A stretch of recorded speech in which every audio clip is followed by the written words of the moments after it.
মই আসলতে ৰাজনৈতিক কাৰ্যসূচীৰ লগতে চৰকাৰী কাৰ্যসূচী লৈও ওদালগুৰিলৈকে আহিছিলোঁ। আমি বুথ ভেৰিফিকেশ্যন কৰি আছোঁ। ডাঙৰ ডাঙৰ মিটিং নহয়, সৰু সৰু মিটিং। আমাৰ এটা বুথত 21জনীয়া সদস্যা থাকে।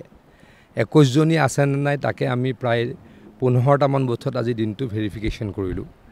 এতিয়া বৰ্তমান য'ত আছোঁ আপোনালোক সকলোৱে জানে, এই অঞ্চলটোৰ নাম জালিমুখ। জালিমুখৰ এই বান্ধটো নথকাৰ কাৰণে ইয়াৰ ওচৰৰ কুলচি নদীত ভয়াৱহ পানী হৈছিল আৰু এই পানীখিনি তললৈ নামি গৈ দৰঙৰ শাকতোলা আৰু ননৈ নদীত বিভীষিকাৰ সৃষ্টি কৰিছিল। গতিকে আমি যোৱা বছৰ তাৰ আগৰ বছৰ এই কামটো আৰম্ভ কৰিছিলোঁ। প্ৰায় 16.5 কোটি টকাৰ এইটো কাম খুব ষ্ট্ৰংলি আমি কৰিছোঁ। তাৰ ফলত যোৱা 2 বছৰ ইয়াতে বানপানীৰ সন্ত্ৰাস বা বানপানীৰ ধ্বংসযজ্ঞ নাইকিয়া হৈছিলে। গতিকে মই পুনৰবাৰ এবাৰ চাব আহিলোঁ বস্তুটো বা কামটো ঠিকে আছে নাই, আৰু দেখি অত্যন্ত ভাল লাগিছে।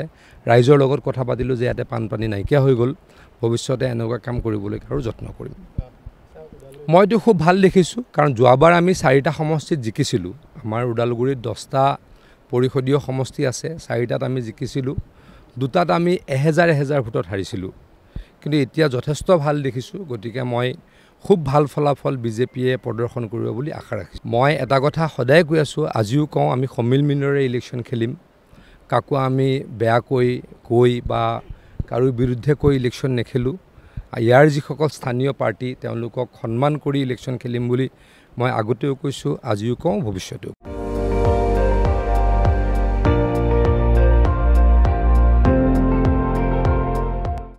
আপুনি চাই আছে ND24, সৰ্বশ্ৰেষ্ঠ নহয়, সৰ্বোত্তমৰ দৌৰ।